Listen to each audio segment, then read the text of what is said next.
ومن أحسن قولا ممن دعا إلى الله وعمل صالحا وقال إنني من المسلمين. السلام عليكم ورحمة الله وبركاته. بسم الله الرحمن الرحيم. الحمد لله والصلاة والسلام على رسول الله وعلى آله وصحبه أجمعين وبعد. সম্মানিত শ্রোতা দর্শক মণ্ডলী, আল্লাহ রাব্বুল আলামিনের প্রশংসা এবং প্রিয় রাসূল সাল্লাল্লাহু আলাইহি সাল্লামের উপর সালাত ও সালামের পর আজ বৃহস্পতিবার 12ই মুহররম 1446 হিজরি মোতাবেক 18ই জুলাই 2024 আমাদের ধারাবাহিক প্রশ্ন উত্তর পর্ব নম্বর 78। 10টি প্রশ্ন রয়েছে। ইনশাআল্লাহ তাআলা আমরা সংক্ষেপে এগুলির উত্তর দেওয়ার চেষ্টা করব। আল্লাহ রাব্বুল আলামিন যেন সঠিক কথা বলার, মেনে চলার তৌফিক দান করেন।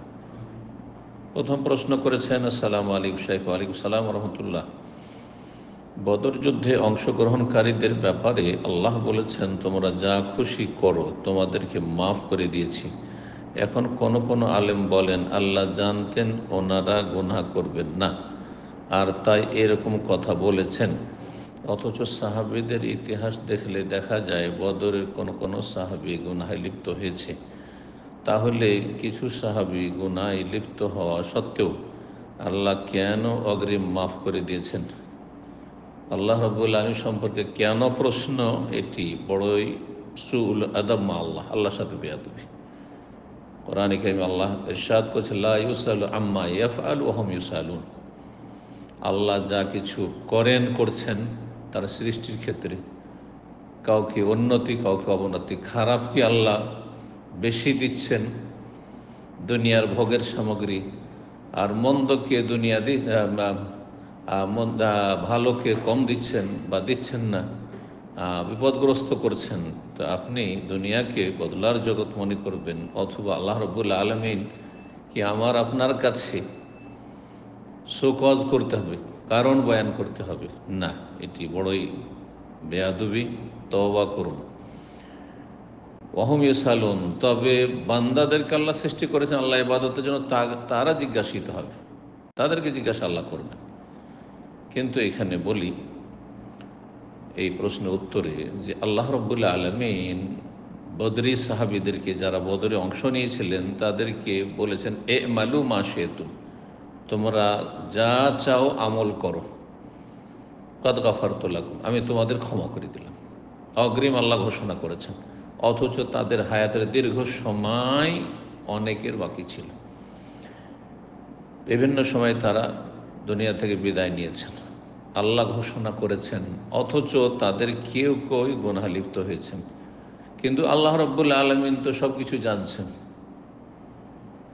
গুনাহে লিপ্ত হয়েছেন কিন্তু আপনার মতো না, আর আজকালকার মুমিন মুসলিমদের মতো নয় যে গুনহার উপর তারা অবিচল থেকেছেন। যদি ভুল হয়ে থাকে সাথে সাথে তওবা করে নিয়েছেন, আর তওবা করলে তাইবু মিনাজ যামবি কামান লা যামবা লাহু, যদি কেউ গুনাহ থেকে তওবা করে তার কোনো গুনাহ নেই। এটি একটি বিষয়। তারপরে আজকের যারা বড়ই দিনদার মুসলিম বলা হচ্ছে, যাদেরকে ধার্মিক মুসলিম, তারা বিভিন্ন গুনাহে জড়িয়ে রয়েছে। আল্লাহর হকের ক্ষেত্রে যদি ঘাটতি না থাকে, ফরজ ওয়াজিব আকীদায় যদি ত্রুটি না থাকে, তো আখলাক চরিত্রের ত্রুটি রয়েছে। গীবত চুগলখড়ি থেকে, আর মিথ্যার আশয় নেওয়া থেকে, বিভিন্ন রকমের পদস্খলন থেকে আজকালকার মানুষকে মুক্ত পাওয়াটা বড় মুশকিল। কেউ বলতে পারবে যে আমি গুনাহ মুক্ত? এক একটি করে বিষয় যদি আল্লাহ জিজ্ঞাসা করেন, তাহলে এই সাহস আছে ইমাম বুখারী রাহিমাহুল্লাহর মতো বলতে পারবে যে আমি জীবনে কারো গীবত করিনি। আল্লাহু আকবার। তাহলে কোথায় আপনি রয়েছেন আর কোথায় সাহাবায়ে কেরামগণ? সাহাবায়ে কেরামদের মধ্যে যারা বদরে হাজির হয়েছেন অথবা অন্যান্য সাহাবায়ে কেরাম, যদি কোনো ভুল ত্রুটি গুনাহ হয়ে থাকে, তাহলে এই ক্ষেত্রে যে আসল কথাটি যেটি বলতে চাইছি সেটি হচ্ছে যে মানুষের যদি অসংখ্য নেকি থাকে, নেকির পাহাড় থাকে, সাগর মহাসাগরের মতো নেকির পরিমাণ থাকে, আর তাতে সামান্য 1 ফোঁটা 2 ফোঁটা পেশাবের মতো যদি গুনাহ থাকে, 1টি 2টি গুনাহ থাকে, চিন্তা করুন তো দেখি, প্রবাহিত নদীতে অথবা সাগরে যদি এক দু পেটার নাপাকি পড়ে থাকে, অপবিত্রতা পড়ে থাকে, তাতে পানি কি প্রভাবিত হবে? হ্যাঁ, না পানির মধ্যে কোনো রকমের ঘ্রাণের পরিবর্তন হবে, যে দুর্গন্ধ ছড়িয়ে পড়বে, না পানির রং বদলে যাবে, হ্যাঁ, না স্বাদ বদলে যাবে। ঠিক ওই রকমই, ঠিক ওই রকমই বিষয়টি নবী সাল্লাল্লাহু আলাইহি ওয়াসাল্লামের সাহাবায়ে কেরামগণকে আল্লাহ রাব্বুল কোরআনে কারীমের সূরা তাওবার আয়াত নম্বর 100 বলেছে, রাদিয়াল্লাহু আনহুম ওয়া রাদু আনহু, আল্লাহ তাদের উপর সন্তুষ্ট এবং তারাও আল্লাহ রাব্বুল আলামিনের ওপর, আল্লাহর নিয়ামত যা কিছু আল্লাহ দিয়েছেন দুনিয়াতে আর যা কিছু দেবেন আল্লাহর মহাপুরস্কার আখিরাতে, তাতে তারা সন্তুষ্ট। সার্টিফিকেট দিয়েছেন তারা জান্নাতি বলে। জি, আল্লাহ রাব্বুল আলামিন যেন আমাদেরকে সঠিক দ্বীনের জ্ঞান অর্জনে তৌফিক দান করেন এবং নিজেকে সবসময় ত্রুটিপূর্ণ মনে করার তৌফিক দান করেন, নিজের সংশোধনে তৌফিক দান করেন। 2 নম্বর প্রশ্ন বলছেন, আসসালামু আলাইকুম শেখ ওয়ালাইকুম সালামতুল্লাহ, ইতিহাসের কাঠগড়ায় আবুল আব্বাস সাফফাহ কি সত্যি নিষ্ঠুর শাসক ছিলেন? আমরা তার সম্পর্কে যে ইতিহাস জেনেছি, আস-সাফফা অর্থাৎ রক্তপিপাসু, এটি একটি অর্থ কেউ কেউ করেছে। দ্বিতীয় অর্থ বড় দানশীল, সাফফা যিনি ধন দৌলতকে বহিয়ে দিতেন, এটাও অর্থ করা হয়েছে। তারপরে সাফফাহ তার উপাধি, লাকাব তার জামানায় পাওয়া যায় না, তার যুগের পরেও পাওয়া যায় না, দীর্ঘদিন পরে পরবর্তীকালের যে ঐতিহাসিকরা তারা এই উপাধিটি কেউ কেউ উল্লেখ করেছেন। কিন্তু দীর্ঘ সময় ধরে এই আব্বাসীয় যুগ, যে আবুল সাফফাহের যুগ থেকে শুরু করে তারপরেও তার উপাধি হিসাবে সাফফাহ উপাধিটি, লাকাবটি পাওয়া যায় না। সুতরাং সাফফা কি জন্য বলা হয়েছে সেটা সেই যুগের মানুষরা জানে এবং তারা বলেছে সেটা যুক্তিসঙ্গত কিনা তাও তারা হয়তো জানে। তিনি নাকি উমাইয়াদের নৃশংসভাবে হত্যা করেন, এই কথাগুলি বর্ণনা করা হয়েছে। কতটা, যতটা বর্ণনা ততটাই না তার কম, সেটা আল্লাহ আলম, আল্লাহ ভালো জানেন। জি, আর তারপর এখান থেকে যেটি শিক্ষা, আসল শিক্ষা নিতে হবে, সেটা হচ্ছে যে কখনো জুলম অত্যাচার করবেন না কারো উপর। আজকে আপনি জালেম, কালকে মজলুম হবেন। আজকে যদি সীমা লঙ্ঘন করেন, আপনার দ্বারা কেউ ক্ষতিগ্রস্ত হয়, আপনি যদি কারো প্রাণ নাশ করেন, আপনার আগামী প্রজন্ম জুলমের শিকার হবে আর তাদের শেকড় থেকে উঠিয়ে ফেলে দেওয়া হবে, যেমনটা করা হয়েছে উমাইয়াদের সাথে। উমাইয়াদের জালেমরা যে জুলম অত্যাচার করেছিল, আল্লাহ রাব্বুল আলামিন তাদের শাস্তি দেওয়ার জন্য এই আব্বাসীয়দেরকে তাদের উপর চাপিয়ে দিয়েছিলেন। এখান থেকে আমাদের শিক্ষা নিতে হবে যুগজি, এটা হচ্ছে জ্ঞানীর পরিচয়। জালেম হবেন না, জালেম হবেন না। আল্লাহ মাফ করুন, আল্লাহ হেদায়েত দান করুন জাতিকে। এমনকি তাদের অনেকে কবর থেকে তুলে বলছে জখম করা হয়েছে, কিন্তু মুআবিয়া রাদিয়াল্লাহু তাআলা কবরের প্রতি সম্মান দেখিয়েছেন। এটা কতটুকু সত্য? এসব সত্য মিথ্যা জেনে কোনো লাভ নেই, কারণ সূরা বাকারার 2টি আয়াত 134 এবং 141 আল্লাহ বলছেন একই কথা, তিলকা উম্মাতুন, ওরা যারা আগে চলে গেছে, উম্মাতুন ওরা এক জাতি ছিল, কাদ খালাত তারা চলে গেছে, অতিক্রম করেছে, লাহা মা কাসাবাত যদি তারা ভালো করে থাকে তা তারা পেয়ে গেছে, ওয়ালাকুম মা কাসাব তোমরা যা ভালো করবে তা পাবে, ওয়ালা তুসালুন আম্মা কানু ইয়ামালুন তারা কি করতো এই সম্পর্কে আপনাদেরকে জিজ্ঞাসা করা হবে না, আমাকে জিজ্ঞাসা করা হবে। আবুল আব্বাস সাফফা কী করেছে, তো মুআবিয়া কী করেছেন, তো ইয়াজিদ কী করেছে, তারা জবাব দিবে রবের কাছে, যেমন আমাকে আমার জবাব দিতে হবে, আপনাদেরকে দিতে হবে না, আপনাদের জবাব আমি দেবো না। ওয়ালা তাজিরু ওয়াজিরাতুন বিজরা উখরা, কেউ কারো বোঝা উঠাবে না।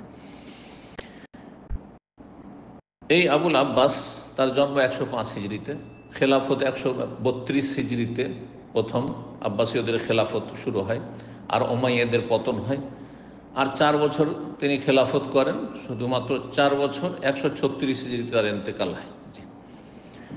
তো এই ছিল আবুল আব্বাস সম্পর্কে বা যে কোনো ব্যক্তি সম্পর্কে, সে ভালো হোক অথবা মন্দ হোক, আমাদের তাদের জীবনে নিয়ে বেশি চর্চার কোনো ফায়দা নেই, একমাত্র আম্বিয়া রসুলগণ এবং সাহাবায়ে কেরামদের জীবনী ছাড়া অন্যের জীবনীতে কিছু শিখার তেমন কিছু নেই।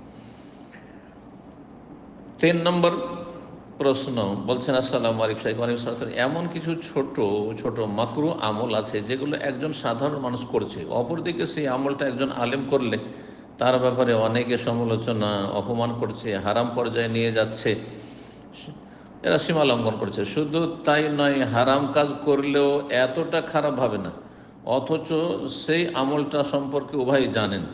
এখন আপনার কাছে প্রশ্ন হলো, আসলে কি ওই সাধারণ মানুষের আমল এবং আলেমের গুনহার মাঝে কোনো তারতম্য আছে? গুনহার ক্ষেত্রে একই রকমের গুনহা, কাবিরা সবার জন্য কাবিরা, সাগিরা সবার জন্য সাগিরা, কিন্তু একজন জ্ঞানী মানুষ যাকে আল্লাহ রাব্বুল ইলমের নিয়ামত দিয়েছেন আর অন্যদেরকে দ্বীনের জ্ঞান ওহীর জ্ঞান থেকে মাহরুম করেছেন অথবা সামান্য কিছু দিয়েছেন, অপরাধের ধরনের ক্ষেত্রে, কোয়ালিটির ক্ষেত্রে পার্থক্য রয়েছে। এই জন্য আল্লাহ রাব্বুল আলামিন সূরা ফাতিহার শেষে যারা জানে তারপর আমল করেনি ইহুদিরা, তাদেরকে মাগদুব আলাইহিম বলেছেন, গজব প্রাপ্ত। আর গজব কথাতে বেশি কঠোরতা রয়েছে। আর যারা অজ্ঞ, জানেন না, খ্রিস্টানরা সেই যুগের ছিল, অজ্ঞ ছিল, জানতো না, যার ফলে তারা বিভ্রান্ত পথভ্রষ্ট হয়েছে, পাপে লিপ্ত হয়েছে এবং হক থেকে দূরে থেকেছে, সত্যের কাছে আসেনি হয়তো, তাদেরকে আল্লাহ দল্লিন, পথভ্রষ্ট বলেছেন। তো এটা মানুষের স্বভাব যে ভালো মানুষের ভুল বেশি থাকে, ছোট ভুলকে বড় করে দেখে। আমাদের সমাজে খালি মাথায় করে বেড়াচ্ছেন সাধারণ মানুষ, এমনকি আপনি এমন টাইট প্যান্ট পরছেন যে উঠতে বসতে পারছেন না, আপনি ওইটাই দিয়ে নামাজ পড়ছেন, সালাত আদায় করছেন, তাহলে ফুল প্যান্ট এমন টান দিচ্ছে পেছন দিকে যে পেছন দিক খুলে যাচ্ছে, সামনের দিক খুলে যাচ্ছে, নাভির নিচে চলে যাচ্ছে। হ্যাঁ, কিন্তু কেউ আপনার সম্পর্কে কোনো রকমের বিরূপ মন্তব্য করেন না। কিন্তু আলেম যদি ঢিলা ঢালাও প্যান্ট পরে, আর যদি আলেম পাঞ্জাবিও পরে, পায়জামা পরে, আর মাথায় টুপি না থাকে, তো বাঙালি সমাজে কতই না অপরাধ করে দিল, তাই না? অথচ ফুল প্যান্ট পরা যদি আপনাদের জন্য জায়েজ হয়, তার আলেমের জন্য জায়েজ, কিন্তু একটা আলেমের শান নয় যে সেটা করবে। আলেমকেও সেটা চিন্তা করতে হবে। কারণটা কি? কারণটা হচ্ছে সাদা কাপড় আর রঙিন কাপড়। সাদা কাপড়ে সামান্য একটু দাগ হলে বোঝা যায় যে জুব্বা আছে, সাদা কাপড়। যে রঙিন কাপড় আছে, রঙিন কাপড়ে যদি আপনি 2 সপ্তাহ 3 সপ্তাহ পরে থাকেন আর ময়লা আবর্জনা ভর্তি, তবুও দেখা যাবে না, চেনা যাবে না। ঠিক ওই রকম। জি। তো জনগণ হচ্ছে কালো কাপড়ের মতো, আর আলেমরা হচ্ছে সাদা কাপড়ের মতো। সুতরাং আলেমকে সাদা কাপড়ের মর্যাদা যেমন বহাল রাখতে হয়, খেয়াল রাখতে হয়, ঠিক তোমার নিজের জীবন সম্পর্কে খুব সজাগ হইতে হবে যে ছোটোখাটো ভুলও যেন না হয়। আর ভুল হতে পারে, আর ভুল হলে মানুষ মাত্রই ভুল হতে পারে, যে কেউ হোক না কেন। আল্লাহ আমাদের মাফ করুন।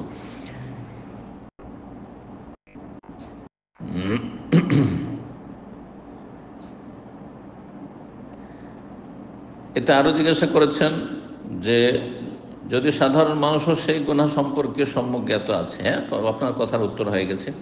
জি হ্যাঁ, যেটা গুনাহ সবার জন্য গুনাহ, এবং গুনাহ কাবিরা হলে কাবিরা, সাগিরা হলে সাগিরা, আর ভুলের ঊর্ধ্বে কেউ নেই। 4 নম্বর প্রশ্ন করছেন, আসসালামু আলাইকুম শেখ, আমাদের এদিকে আসরের সলাতের ওয়াক্ত হয় 3টা 20 মিনিট, কিন্তু হানাফিরা সলাত আদায় করে 5টা 15। আল্লাহ হিদায়াত করুক।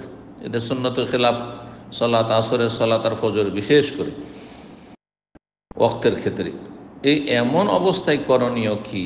এমন অবস্থায় করণীয় সহিহ মুসলিমের হাদিসের দিক নির্দেশনা নবী সাল্লাল্লাহু আলাইহি ওয়াসাল্লাম। নবী সাল্লাল্লাহু আলাইহি ওয়াসাল্লামকে সাহাবী ইয়া রাসূলুল্লাহ, নবী সাল্লাল্লাহু আলাইহি ওয়াসাল্লাম যখন বললেন যে এমন একটা সময় আসবে যখন জালেম শাসকরা আসবে, উমাইয়া বংশের জালিম শাসকরা, ভোগবিলাসী, আরামে আসর পড়তে আসছে, দুপুরে ঘুমিয়েছে তো ঘুমিয়েছে, রাত্রে ঘুমিয়েছে তো ঘুমিয়েছে, ফজরে আরামসে আসছে। এখান থেকে কিন্তু রোগটা শুরু হয়েছে। আর হানাফি মজহাব আব্বাসীয় যুগে শক্তিশালী হয়েছে, কারণ সেই যুগের প্রধান বিচারপতি ইমাম আবু ইউসুফ রাহিমাহুল্লাহ, বাগদাদের ইমাম আবু হানিফার ডান হাত, প্রধান শিষ্য, প্রধান ছাত্র, যার ফলে হানাফি মজহাবের ফলনটা বেশি হয়েছে এই আব্বাসীয়দের বা আব্বাসী শাসকদের ছত্রছায়া। আর এরা ছিল ভোগবিলাসী, যার ফলে সলাৎ বিলম্ব করে পড়তো। আর আন্নাস আলাদ্দিনে মুলুকহি, মানুষের স্বভাব হচ্ছে যে দেশের শাসক যেমন জনগণ তেমন। শাসক যেদিকে নিয়ে যাবে ওইদিকে যাবে। শাসক যদি টাইট হয়ে যায়, যে বেনামাজিকে পিটিয়ে মসজিদমুখী করব, তো খুব সহজ। শাসক যদি মনে করে যে আমরা শিরক এবং বেদাতের যত আড্ডাখানা রয়েছে সবগুলিকে গুড়িয়ে দেবো, পারবে, কিন্তু আলেমরা মিলে পারবে না। মানুষ শাসকদের অনুকরণ বেশি করে, শক্তিশালীর অনুসরণ করে, দুর্বলরা। তো এই ক্ষেত্রে নবী সাল্লাল্লাহু আলাইহি ওয়াসাল্লাম দিক নির্দেশনা দিয়ে ভবিষ্যৎবাণী করেছিলেন যে এমন একটা সময় আসবে, কিছু শাসকরা হবে যে ইউমিতুনা সলাত আন ওয়াক্তিহা, সলাতকে মেরে দিবে একবারে, মানে বিলম্ব করবে যথাসময় থেকে, লেটে সলাত আদায় করবে। তো সাহাবেরা জিজ্ঞাসা, ইয়া রাসূলুল্লাহ, তাহলে তখন আমরা কি করব, আমাদের করণীয়? বললেন, সাল্লি সলাত আলি ওয়াক্তিহা, তোমরা সলাত যথাসময়ে পড়ে নিবে। লি ওয়াক্তিহা মানে প্রথম দিকে পড়ে নিবে। আউয়াল ওয়াক্ত হচ্ছে উত্তম, উত্তম ওয়াজিব নয়, পড়ে নেবে। খুব বেশি লেট হচ্ছে ঠিক আছে, আধা ঘন্টা লেট হচ্ছে অসুবিধা নেই, কিন্তু যদি 1 ঘন্টা 1.5 ঘন্টা লেট করে আসরের সলাৎ, 1 ঘন্টা 1.5 ঘন্টা 2 ঘন্টা লেট করে ফজর আর আসরের সলাৎ, যেমনটা বলেছেন এখানে, এমন যদি হয় তো এই হাদিস আমল করবেন। যথাসময়ে তোমরা নামাজ আদায় করে নাও, তারপরে যদি দেখো যে তাদের জামাত হচ্ছে আর সেখানে তুমি উপস্থিত আসো, তাহলে তাদের জামাতে শরীক হয়ে যাও। দ্বিতীয় সালাতটি তোমাদের নাফেলা হয়ে যাবে, নফল হয়ে যাবে, নফলের নেকি পাবে। এ হচ্ছে করণীয়। 5 নম্বর প্রশ্ন বলছেন, আসসালামু আলাইকুম সালামতুল্লাহ, বর্তমান সময় ইসলামী ব্যাংকের ডিপিএস অ্যাকাউন্ট খোলা যাবে কি না? আমি যতদূর জানতে পেরেছি তারা নির্দিষ্ট কোনো চুক্তির মাধ্যমে লাভ দেয় না, লাভ ক্ষতির ভিত্তিতে লাভ দিচ্ছে। যখন জানছেন যে লাভ ক্ষতির ভিত্তিতে লাভ দিচ্ছে, তাহলে আপনি হুকুম সম্পর্ক জানা আপনার জন্য সহজ। আমার চাইতে আপনি যথেষ্ট বেশি জানছেন। এখন আমার প্রশ্ন, এটা কি বৈধ হবে যদি লাভ ক্ষতি দুটোতেই শরিক থাকেন? যে মুদারাবা, আপনি পুঁজি ইনভেস্ট করেছেন ব্যাংকে আর আপনার পুঁজি খাটিয়ে সেখান থেকে লভ্য অংশ থেকে একটা অংশ দিচ্ছে। যদি লস হয় কখনো লস দেবে, কম লাভ হয় কম দেবে, এই রকম চুক্তির ভিত্তিতে হয় তাহলে জায়েজ। আর যদি ফিক্স থাকে যে বছরে এত টাকা বা মাসে আপনার এত % বাড়তে থাকবে, তাহলে এটা হচ্ছে সুদ। এটা সুদই, ব্যাংকের সিস্টেম বা ব্যক্তি পর্যায়ে হলে সেটা সুদ, হারাম। জি, এখানে কি অ্যাকাউন্ট খুলতে পারবো? ইসলামী ব্যাংক খুলে অ্যাকাউন্ট খুলতে পারবেন। আর তাদের দোষ ত্রুটি যদি থাকে আর তারা সেগুলোকে গোপন রাখে, হাইড করে, তাহলে তারা রবের কাছে জবাবদিহি করবে। 6 নম্বর প্রশ্ন, আসসালামু আলাইকুম শেখ। ওয়ালাইকুম সালামতুল্লাহ, মেয়েদের চাকরি করার ব্যাপারে অনেক আলেমরা নিষেধ করে থাকেন, কিন্তু মেয়েরা যদি একদম চাকরিতে যাওয়া নাই হয়, তাহলে মেডিকেল ক্লিনিক, আমাদের মা বোনদের সেবার জন্য পুরুষ মানুষ নিয়োজিত থাকার বিষয়টি তাহলে কিভাবে সমন্বয় করা যায় ইসলামের সাথে? মুসলিম মেয়েদেরকেই যেতে হবে সহশিক্ষায়। আর দেশে অমুসলিম আছে, সে অমুসলিম মেয়েরা নার্স হবে, অমুসলিম মেয়েরা সেসব যেখানে সহশিক্ষায় আপনার বা একসাথে চাকরি করে সেখানে আপনার কাজকর্ম করা হচ্ছে হাসপাতালে, সেখানে অমুসলিম মেয়েরা, তাদের সংখ্যা আপনাদের চেয়ে বেশি, তাদের সংখ্যা আপনাদের চেয়ে বেশি। আচ্ছা, তাদের সংখ্যা বেশি যদি না হয় তো মুসলিম সমাজ কেন? মুসলিম সমাজে কতটা পরিবার আর কতজন মানুষ শতকরা নেক মানুষ আছে যারা আল্লাহর ফরজ ওয়াজিবের হেফাজত করে, হারাম নাজায়েজ থেকে বেঁচে থাকে, হেজাব পর্দা করে যেসব মহিলারা, তাদের পার্সেন্টেজ কতটা হবে? আর যারা মুসলিম সমাজের বেহায়া, পর্দা করে না, তাদের সংখ্যা কত? শতকরা 5 জনও পাবেন না যারা হেজাব করে। 95 জন বিনা হিজাবের মুসলিম মহিলা আজকাল, দেশের প্রেক্ষাপটে বলছে, কখনো বাড়াবাড়িতে না হলে পরিসংখ্যান করে দেখেন। দুনিয়ামুখী যারা দুনিয়ার শিক্ষায় শিক্ষিত, যেমন ছেলেদেরকে করতে চায় মেয়েদেরকে করতে চায়, এদের সংখ্যা একদিকে রাখেন, কতটা হয় শতকরা? আর যারা দিনমুখী, যে আমরা ছেলেদেরকে উচ্চশিক্ষা দেব কারণ তাদের রোজগার করতে হবে, কিন্তু মেয়েদেরকে পর্দার মধ্যে পড়াবো আর এই সহশিক্ষা পড়াবো না, শতকরা 5 জনও পাবেন না, শতকরা 5 জনও পাবেন না আপনি। তাহলে এই যে মুসলিম সমাজের 95 জন বেপরদাহে পড়ার জন্য প্রস্তুত, তাদের বাপ মা পরিবার পড়াবার জন্য প্রস্তুত, এদের মধ্য থেকে ডাক্তার হোক, মুসলিম ডাক্তার, এদের মধ্য থেকে আপনার নার্স হোক, এদের মধ্য থেকে এমন কিছু লেখাপড়া তারা করতে আছে, বলতে হবে না তাদেরকে, তারা সহজ শিক্ষা এবং একসাথে চাকরি বাকরি করা তারা সাদরে বরণ করে নিয়েছে। আপনি একজন আল্লাহ ভীরু, ফরজ ওয়াজিব আদায় করেন, হারাম নাজায়েজ থেকে বেঁচে থাকেন, সহি আকীদার অনুসারী, আর আপনি দিন শিখছেন, দিন আমল করছেন, আপনাকে গিয়ে ডাক্তার সাজতে হবে? আপনার মেয়েকে ডাক্তার বানাতে হবে? হ্যাঁ, আপনার মা বোনদেরকে নিয়ে যেতে হবে ওই একসাথে চাকরি করার জন্য? না, মোটেই না। আল্লাহকে ভয় করুন, হারাম থেকে বাঁচার চেষ্টা করুন। জি, হালাল জায়গাতে আল্লাহ রুজি রেখেছেন। এবং আমি সবসময় একটি কথা বলি, মেয়েদেরকে রোজগার করার জন্য আল্লাহ পয়দা করেননি, কোনো দলিল পাবেন না। বরং আল্লাহ যে জন্য পয়দা করেছেন তার নির্দেশ দিয়ে ওয়াকারনা ফি বুয়ুতিকুন্না, তোমার বাড়িতে অবস্থান করো। বাড়িতে তোমাদের অনেক ডিউটি আছে। আজকাল অশান্তি আর তালাকের একটি মুখ্য কারণ হচ্ছে যে মহিলারা চাকরিও করবে, আর চাকরি করে আসার পরে ও স্বামী অপেক্ষা আছে, পাকশাক করবে তো খাবে বাবু। হ্যাঁ, আর যদি সেখানে বলে যে শেয়ার কর্মার সাথে, আজকালকার যেমন মহিলারা করছে যে আমি কেন পাক করবো একা একা, আমিও চাকরি করি তুমিও চাকরি করো, সুতরাং দুইজনে একসাথে পাকশাক করবো। তখন লাগলো স্বামী স্ত্রীতে ঝগড়া দ্বন্দ্ব, আর মারপিট হয়ে তালাক হয়ে গেল। এটি হচ্ছে। কিন্তু বাইরে পুরুষ গিয়ে রোজগার করছে, হ্যাঁ, আর তারপরে যা কিছু সাজ সরঞ্জাম বাড়িতে লাগে কিনে এনে দিচ্ছে, আর মহিলা বাড়িতে পাকশাক করছে, আর ছেলে মেয়েদের দেখাশোনা করছে, পরিচর্যা করছে। এতে শান্তি আছে। বাড়িতে যখনই স্বামী আসছে, পুরুষ আসছে, তখন খাবার দাবার প্রস্তুত রয়েছে, বাড়ি প্রস্তুত হয়ে রয়েছে, বাড়ি পরিষ্কার পরিচ্ছন্ন হয়ে রয়েছে, যথেষ্ট। এই পরিবারে শান্তি রয়েছে, এইরকম পরিবারে শান্তি রয়েছে। আল্লাহ সঠিক বুঝ দান করুন। ভালো মানুষদেরকে গিয়ে মেডিকেলে পড়তে হবে, আর তাদেরকে নার্স হইতে হবে, আর তাদেরকে আপনার ফার্মাসিস্ট হইতে হবে, কোনো প্রয়োজন নেই। শেখ সালিল ফৌজান খুব ভালো কথা বলেছে। জি, সৌদি আরবের সবচেয়ে বড় আলেম বর্তমানে তিনি বলছেন যে আলেমদের সংখ্যা একদিকে রাখেন, যারা দিন শিখছে আর যারা দুনিয়া শিখছে, ডাক্তার হচ্ছে, ইঞ্জিনিয়ার হচ্ছে, তো আপনার অন্য অন্য সাবজেক্ট, সায়েন্স, টেকনোলজি, বিভিন্ন যে পড়াশোনা করছে, দেখেন কাদের সংখ্যা বেশি? যারা দুনিয়া পড়ছে তাদের সংখ্যা, দুনিয়ার লেখাপড়া যারা করছে তাদের সংখ্যা বেশি। তাহলে আপনারা সামান্য কয়টা হাতে গোনা দিনদার মানুষ, আপনারও যদি দুনিয়ামুখী হয়ে যান, তাহলে ইসলামের খেদমত কে করবে? আর ইসলামের শিখবে কি, আর ইসলামের প্রচার কে করবে? ইসলামের দায়ীর আলেমের বেশি প্রয়োজন, না এই দুনিয়ার ডাক্তার ইঞ্জিনিয়ার বেশি প্রয়োজন? চিন্তা করুন তো দেখি। জাতি গুমরাহ হয়ে নাস্তিক হয়ে যাচ্ছে, না হয় মাজার পূজারী মুশরিক হয়ে যাচ্ছে, বেদাতি হয়ে যাচ্ছে, বেদিন বেনামাজি হয়ে যাচ্ছে। তাদের হেদায়েত করে জাহান্নাম থেকে উদ্ধার করে জান্নাতে লাগাবেন, এটা বেশি গুরুত্বপূর্ণ, না এদেরকে রোজগার দিতে হবে, এদেরকে চাকরি দিতে হবে, এদেরকে কাজের সংস্থান দিতে হবে? এটা বেশি জরুরি। কোনটা বেশি জরুরি? আল্লাহ সঠিক বুঝ দান করুন। 7 নম্বর প্রশ্ন।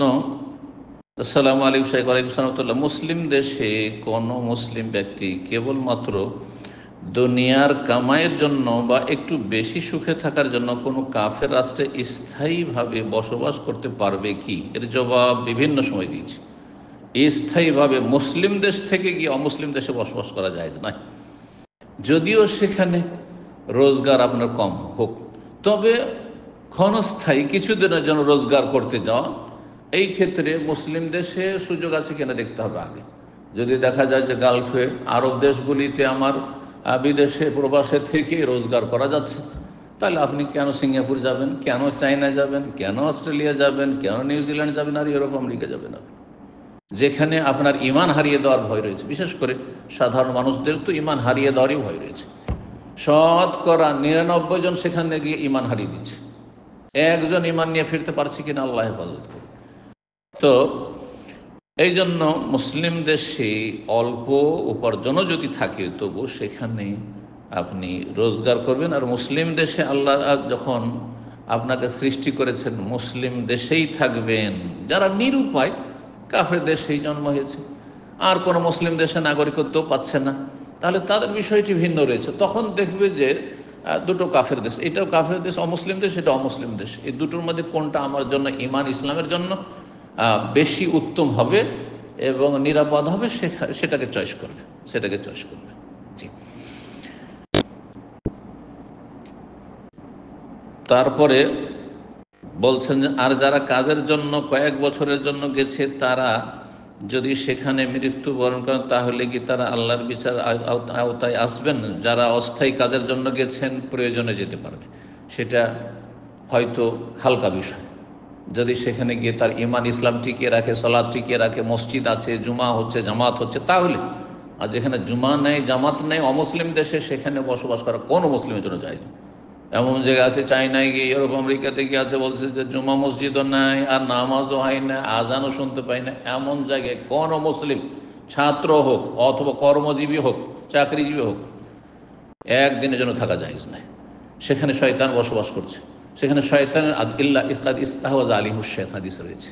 শয়তান সেখানে ছেয়ে যায়, এই শয়তানের সেখানে দাপট রাজত্ব রয়েছে। তারপরে বলছেন একজন মুসলিমের কাফের রাষ্ট্রে বসবাস কোন ক্ষেত্রে বৈধ, কোন ক্ষেত্রে অবৈধ, যেমনটা বললাম। স্থায়ীভাবে মুসলিম দেশ থেকে যাবেন না। আর যদি অমুসলিম দেশ থেকে যেতে হয় তাহলে দেখতে হবে যে দুটো অমুসলিম দেশের মধ্যে কোনখানে বেশি আমার ইমান ইসলাম নিরাপদ, আর কোনখানে মসজিদ মাদ্রাসা দিনের শিক্ষার ব্যবস্থা আছে। যেহেতু মুসলিম দেশে আমি থাকার বা যাওয়ার সুযোগ পাচ্ছি না, তো যেহেতু বর্তমান পরিস্থিতি ঠিক ওই রকম, আল্লাহ রাব্বুল আলামিন সকলের হেফাজত করুন। আর শখ করে সুখের, দুনিয়ার সুখের জন্য আপনি দিনকে, অনেক সময় দেখা যাচ্ছে যে আপনি গেছেন 40-50 বছর বয়সে, আপনি মোটামুটি ইমান ইসলামটা টিকে রাখেন, কিন্তু আপনার আগামী প্রজন্ম বড়ই রিস্কে রয়েছে।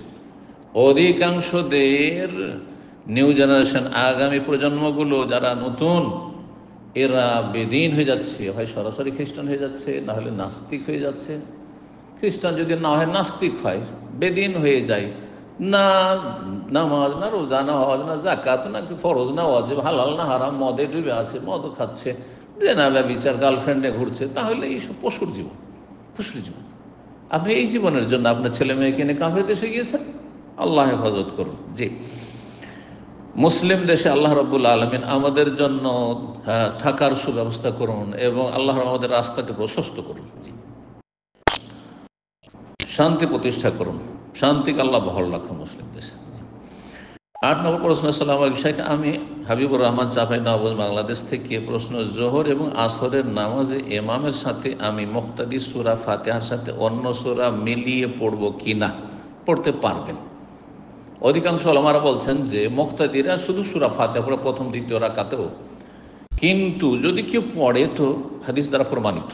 ইবনে মাজাহ 843 নম্বর হাদিসে রয়েছে সাহাবায়ে কেরামরা পড়তেন, সাহাবায়ে কেরামরা পড়তেন। তাহলে জায়েজ আছে, অসুবিধা নেই। আর তারপরে যদি দেখা যায় যে ইমাম লম্বা করছে আর আপনি চুপ হয়ে বসে থাকবেন, দাঁড়িয়ে থাকবেন, এটা নাই ইসলামে। শেখ হোসেন রাহিমাহুল্লাহ বলছেন লা সুকুতা ফিস সালাত, সালাতে নীরবতা নেই, চুপ হয়ে থাকবেন। তাহলে শয়তান আপনাকে বিভিন্ন কথা মনে করাবে, কিন্তু যখন তেলাওয়াত কিছু করতে থাকবেন, এটা ইবাদতে আছে না, ইবাদতে আছে। হয় শুনবেন জোরে তেলাওয়াত হলে সূরা ফাতিহার পরে, আর যদি আস্তে তেলাওয়াত হয় জোহরে আসরে, তাহলে আপনি সূরা ফাতিহা পড়ার পরে পড়বেন। এটি একাধিক হাদিস দ্বারা প্রমাণিত, তার মধ্যে এই একটি হাদিস রয়েছে। এছাড়াও সহিহ মুসলিমের আরেকটি হাদিস রয়েছে। 9 নম্বর প্রশ্ন বলছেন, আসসালামু আলাইকুম শেখ। ওয়ালাইকুম সালামতুল্লাহ। হাত তুলে মোনাজাত বা দোয়া করার শেষে মুখে মাসে কি হাদিস অনুযায়ী সুন্নাত, দয়া করে জানাবেন। এই মর্মে যে হাদিসগুলি রয়েছে সবগুলি জয়ীফ, দুর্বল, অত্যন্ত দুর্বল। একটি হাদিস তিরমিজির 3308 নম্বর হাদিস, ওতে রয়েছে কানা রাসূলুল্লাহ সাল্লাল্লাহু আলাইহি ওয়াসাল্লাম ইযা রাফা ইয়াদাইহি, যখন নবী সাল্লাল্লাহু আলাইহি ওয়াসাল্লাম দুই হাত উঠাতেন দুয়ার জন্য, লাম ইয়াহুত্তাহুম, অতক্ষণ পর্যন্ত রাখতেন না, হাত্তা ইয়ামসা, যতক্ষণ মুখমণ্ডলে হাত ফিরিয়ে না নিতেন, হাত বুলিয়ে না নিতেন, হাত মাসে করতেন বা হাত ফেরাতেন চেহারাতে। এই হাদিস রয়েছে, কিন্তু হাদিসটি আল্লামা আলবানী রাহিমাহুল্লাহ সহিহুল জামেতে যে হাদিসটি যায়ীফুন, অত্যন্ত দুর্বল। এমন ইমাম তিরমিজি রাহিমাহুল্লাহ বলছেন তাতে যে বর্ণনাকারী রয়েছে সেই ব্যক্তি দুর্বল। সুতরাং মুহাদ্দিসিনে কিরামদের কাছে এই মর্মে যে হাদিসগুলি, আমরা কিন্তু একসময় আমল করেছি, আহলে হাদিস সমাজে, আর হানাফি সমাজে তো ছিল, আহলে হাদিস সমাজে এরকম ছিল, দোয়া করার পরে আর তারপরে হাত ফেরানো। আমরা মদিনা আসার আগ পর্যন্ত করেছি। তিরমিজির হাদিস, আবু দাউদ, যতগুলি হাদিস রয়েছে সবগুলি জয়ীফ, দুর্বল। সুতরাং দোয়া করার পরে হাত এমনি নামিয়ে নেবেন, হাত মুখে ফিরাবেন না, কারণ সেটি নবী সাল্লাল্লাহু আলাইহি ওয়াসাল্লাম থেকে প্রমাণিত না, সাহাবায়ে কেরাম থেকে প্রমাণিত নয়। যেটা প্রমাণিত নয় সেটাকে ইবাদত মনে করা ঠিক না, বরং সেটা বেদাত হওয়ারই সম্ভাবনা বেশি রয়েছে। সর্বশেষ প্রশ্ন বলছেন, আসসালামু আলাইকুম সালাতুল্লাহ, জামাতে ফরজ সালাত ছুটে গেলে একাকী পড়ার ক্ষেত্রে কি একামত দিয়ে ফরজ সালাত শুরু করতে হবে?